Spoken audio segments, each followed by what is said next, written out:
Shed ಅಂಗಡಿಗೆ ಬಂತು ನೂರಾರು ರೂಪಾಯಿ ಕರೆಂಟ್ ಬಿಲ್.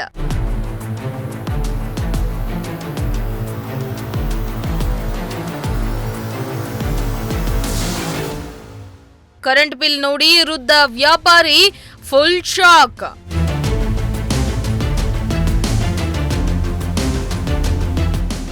ರಾಜ್ಯದಲ್ಲಿ ಏಪ್ರಿಲ್ 1ರಿಂದ ಕರೆಂಟ್ ಬಿಲ್ ಹೆಚ್ಚಳವಾಗಿದ್ದು, ಜನರಿಗೆ ಸರ್ಕಾರ ವಿದ್ಯುತ್ ಶಾಕ್ ನೀಡಿದೆ. ಈ ಮಧ್ಯೆ ಕರೆಂಟ್ ಬಿಲ್ ಬಂದಿರುವುದನ್ನ ನೋಡಿ ವೃದ್ಧ ವ್ಯಾಪಾರಿ ಶಾಕಿಗೆ ಒಳಗಾಗಿದ್ದಾರೆ. ಅಲ್ಲದೆ ಕಳೆದ 1 ತಿಂಗಳಿನಿಂದ ಕರೆಂಟ್ ಬಳಸದಿದ್ರೂ 100ರಿಂದ 200 ರೂಪಾಯಿ ಕರೆಂಟ್ ಬಿಲ್ ಬರುತ್ತೆ ಎಂಬ ಮಾತುಗಳು ಜನಸಾಮಾನ್ಯರಲ್ಲಿ ಕೇಳಿ ಬಂದಿತ್ತು. ಈಗ ಅದಕ್ಕೆ ಪೂರಕವಾಗುವಂತೆ ಶಿರಾದ ಬಡ ವ್ಯಾಪಾರಿಗೆ ಹೆಚ್ಚು ಕರೆಂಟ್ ಬಿಲ್ ಬಂದಿದೆ.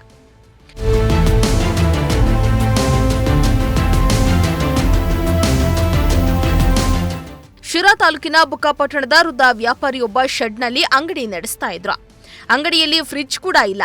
ಅಂಗಡಿಯಲ್ಲಿ ಕೇವಲ ಒಂದು ಲೈಟ್ ಅನ್ನ ಮಾತ್ರ ಬಳಸ್ತಾರೆ. ಆದರೆ ಈ ವೃದ್ಧ ವ್ಯಾಪಾರಿ ಅಂಗಡಿಗೆ ಬರೋಬ್ಬರಿ 898 ರೂಪಾಯಿ ಕರೆಂಟ್ ಬಿಲ್ ಬಂದಿದ್ದು ಕಂಗಾಲಾಗಿದ್ದಾರೆ. ಪ್ರತಿ ತಿಂಗಳು 10ರಿಂದ 15 ರೂಪಾಯಿ ಕರೆಂಟ್ ಬಿಲ್ ಬರ್ತಾ ಇತ್ತಂತೆ. ಆದರೆ ಕಳೆದ ತಿಂಗಳು 200ರಷ್ಟು ಕರೆಂಟ್ ಬಿಲ್ ಬಂದಿತ್ತಂತೆ.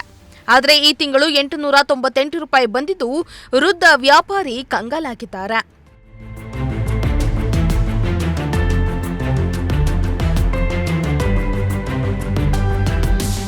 ಒಟ್ನಲ್ಲಿ ಗೃಹಜ್ಯೋತಿ ಯೋಜನೆಯಡಿ ಉಚಿತ ಕರೆಂಟ್ ಭಾಗ್ಯ ಕೊಟ್ಟ ಕಾಂಗ್ರೆಸ್ ಸರ್ಕಾರ ಸದ್ದಿಲ್ಲದೆ ಬಡವರ ಮೇಲೆ ಕರೆಂಟ್ ಬರೆ ಎಳಿತಾ ಇದೆ. ಹೆಚ್ಚು ವಿದ್ಯುತ್ ಬಳಕೆ ಮಾಡಿದವರ ಮೇಲೂ ದುಪ್ಪಟ್ಟು ಕರೆಂಟ್ ದರ ಹಾಕಿದ್ದು ಬಡವರು ಕಂಗಾಲಾಗಿದ್ದು ಸರ್ಕಾರಕ್ಕೆ ಹಿಡಿಶಾಪ ಹಾಕ್ತಿದ್ದಾರೆ.